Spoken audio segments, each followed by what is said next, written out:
Okay, in the last video, I think we discussed about the health checks. Now, in this video, let's go, let's go options by options. And then, okay, here in the load balances, we have a description, and this is an internet facing load balancer. Okay, now for some reason, what happens is, I'll explain you a few scenarios, whether you can, follow with me. There is a concept called stickiness. Okay, so what is stickiness? What is the use of stickiness? What is the concept of stickiness? You can ask me. So stickiness is nothing but, for example, okay, let me explain you in a diagram so it would be easy for you to understand.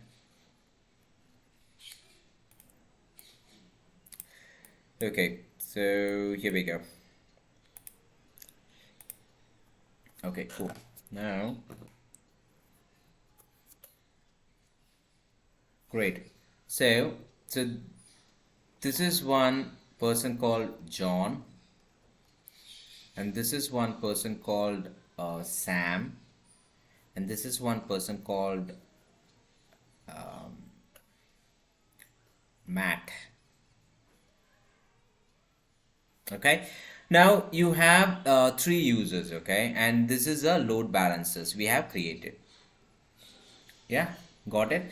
Now what happens is John is requesting something. Maybe he's on Amazon, I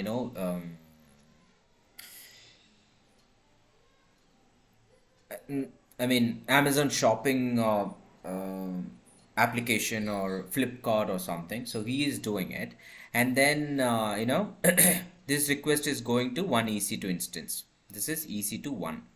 So just say for example EC2 1. Okay, and Sam is requesting something, and that is going to EC2 2. First request I'm talking about. And Matt is requesting something, and that request is going to EC2 3. Okay, I think let me do it a nice way. So this is the, okay, 1 minute.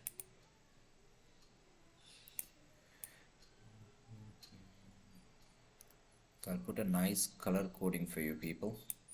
Okay, perfect. So this is not, okay, this is a blue I'll take. So if I take the blue, so this is for John, your request is going, and the same blue request is going here. Okay, perfect. And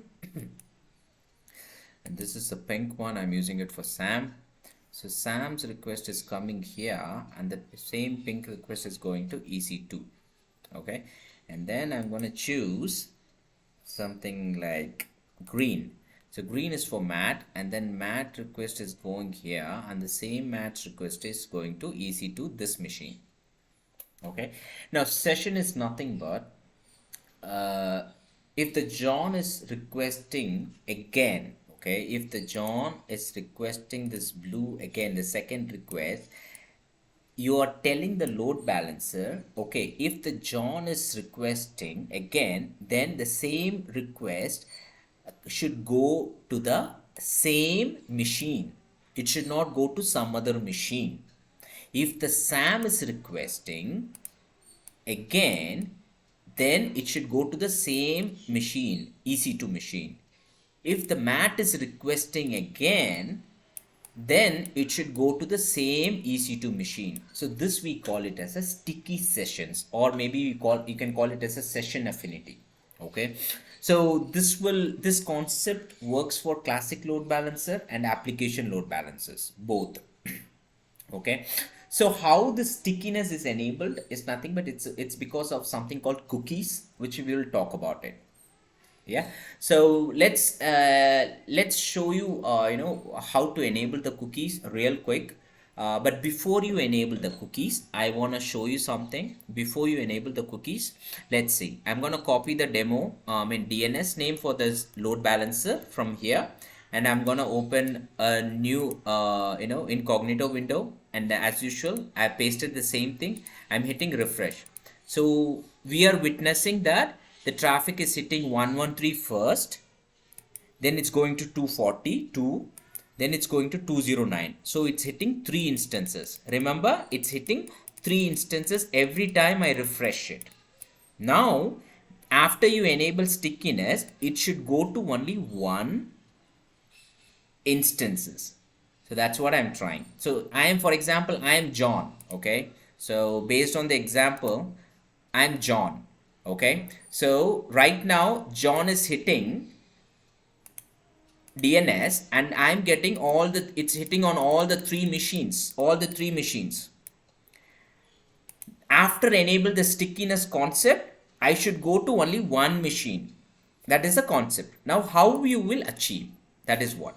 Now in the description you have something called port configuration and edit stickiness. Hit on edit stickiness. Okay.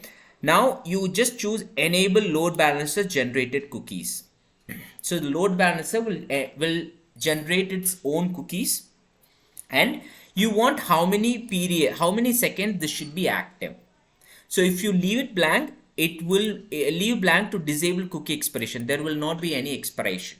So if I want it for 300 seconds, you can give it for 300 seconds, and for 300 seconds it will be active, that the John will be communicating only to that instance. And if you leave it blank, there is no expiry. Okay, say for example, for me, if I made it 300 seconds, it means 5 minutes. For 5 minutes, I will be connecting to only 1 instance. So let's do that. So 300 seconds, I'm hitting save. Now it is saved. Now I'm coming back here, Now it is 113. Let's see what happens now. Remember, I'm hitting refresh, 209. Now after the second refresh, now 209 should not change. Let's see. See, it's not changing. I keep refreshing.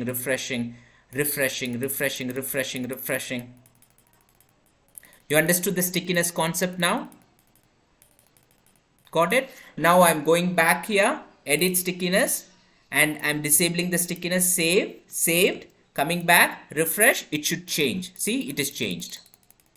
So this is the beauty of stickiness. So we have different types of stickiness. We have application based cookies and duration based cookies. I mean, if somebody is developing the application, they will design it in the code itself. So that's not needed right now. So you just understand what is a stickiness concept. This is very important. Okay. And security group, you can do it. And edit idle timeout. If you hit on edit idle timeout, what is edit idle timeout is nothing but, for example, I'll tell you how it works. Okay. So timeout is nothing but, say,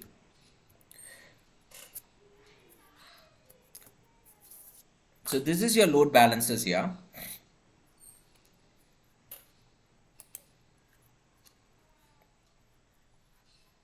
This is your load balancer. Okay. And here is John. So John is trying to request something, and from load balancer you will get some request from some ec2 machine.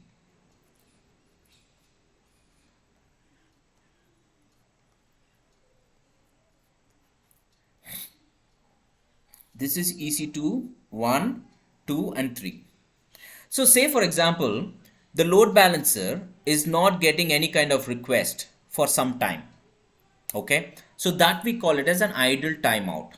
So what it does is, when somebody is requesting something here, it will open up a connection, and then it will open up a connection here also between, and that connection will be active for some time.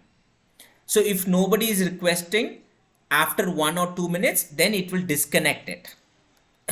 You're getting the point? So that we call it as an idle timeout. So idle timeout is a number of seconds a connection can be idle before the load balancer closes the connection. Okay. So if you make 60 seconds, so it means that what happens is 60 seconds, the number of seconds before the load balancer determines the connection is idle and closes it. That's it. So 60 seconds it will wait, and then there is nothing, then it will close it. As simple as it is. Okay. And what is access logs? Say for example, access logs, it's nothing but you can verify from which public IP who are all accessed this. So if you want to configure it, you can click on configure access logs, enable access logs, and then interval, how many intervals you want. 5 minutes. If I choose 5 minutes, then you can, if you already created some bucket in S3, you can create, else I'm creating something. For example, demo Samir bucket for classic load,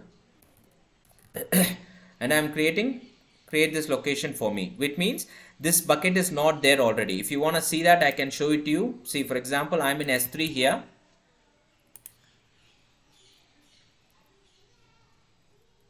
So I have only these three buckets. Okay, so I'm gonna create a new bucket right now, so which is this one, demos. I mean, that's why I put this checkbox.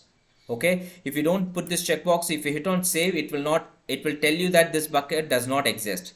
So you have to click on this, then it will create it, and then hit on save. So this will be created now. Now if you come here and refresh here, so that bucket is created here. See, this bucket is created. Now in this bucket, what happens is, in this bucket there will be AWS logs. This is account ID, this is a test file. So test file is nothing but it is created now. After 5 minutes, here in this location you will see more files. Okay, from where and all from where and all, who and all accessed, you can verify that. So for now I'm just refreshing something, so just to get the entries. Now after 5 minutes, we'll come and refresh this page. You will see more files. We will see that. Okay, cool. Now that is access logs, and cross zone load balancing setting. I'll talk about it later. And defensive is nothing but how you want to determine what kind of request and how the load balancer should respond, whether if there is a high risk request or anything like that, how you want to do it. So default is defensive. It means that it will defend it. If any kind of suspicious request is coming, it will not allow everything to the instances. So that is called defensive. Strict test is there, monitor is there, each and everything is different. So let's go with the default one. That's it. Okay, and instances, you know, from here you can see which one is in service and which one is out of service. For me right now, all the three instances are in the same availability zone. Okay, and what else? Health check, you guys already know, and listeners. Yeah, so here you can change it. If you want to change the listener, you can very well change it. Okay, and then monitoring. Yes, monitoring, if you see the monitoring, what all the things. So if you click on unhealthy host, if you click on this, see this unhealthy host, there were 3 unhealthy hosts here somewhere. Okay, which is at what time? 4:54 p.m., around half an hour before, and then it came down, and then again it went back to 1.625, then it came down. Then there is no unhealthy host for now. Okay, and if you see healthy host, we had 3. Suddenly it became down. Suddenly it became 0 healthy. I mean, nothing was healthy. Now again it became 3. Again it became 2 1. Now for the last 15 minutes, from 5, if you see, everything is 3. It's all healthy. So likewise, we have a lot of latencies here. I mean, a lot of maps here. CloudWatch monitoring map. So if you see this one, HTTP 200 response. So how many responses we had? How many less? So this is very interesting. And last but not the least, there is something called migration. Okay. So as AWS says, let's not use CLB. So AWS says you have to migrate it to the application load balancer. So there is a migration wizard here. If you click on it, it will ask you a couple of things. What are the things you need to do? Just hit on create. It will create it. Okay. And then it will be migrated to the application load balancer, which we'll talk about in the next things. Okay. How it is done. So that's all for the classic load balancer, guys. Okay. Okay, yeah, so we forgot right now. What is that? So Samir, you have enabled the access logs for 5 minutes. Can we see that? Yes. So come back here and refresh the bucket.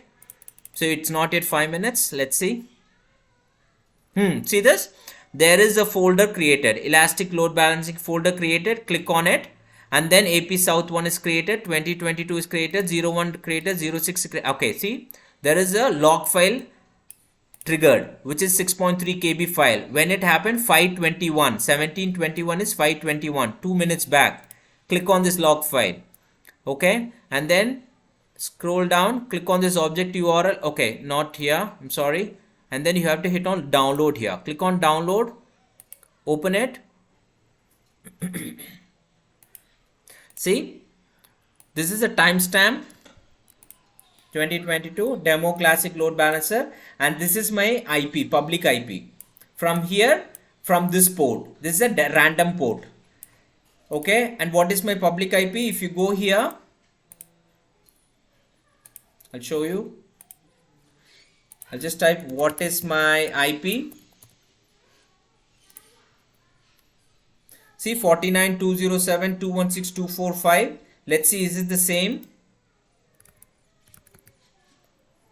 Yeah, 49.207.216.245. See this. 49.207.216.245. 49. Yeah. So from this port, as I told you guys earlier, from the client, ports will be random. It will not be 80 or something. But I'm connecting to this one. 172.31.8.240, which is what? 171.31.8.240, which is nothing but your demo machine 2, right?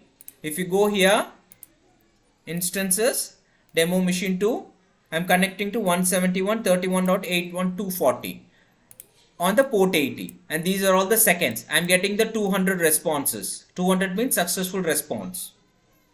You getting the point? So this is how the log, you can see the log here.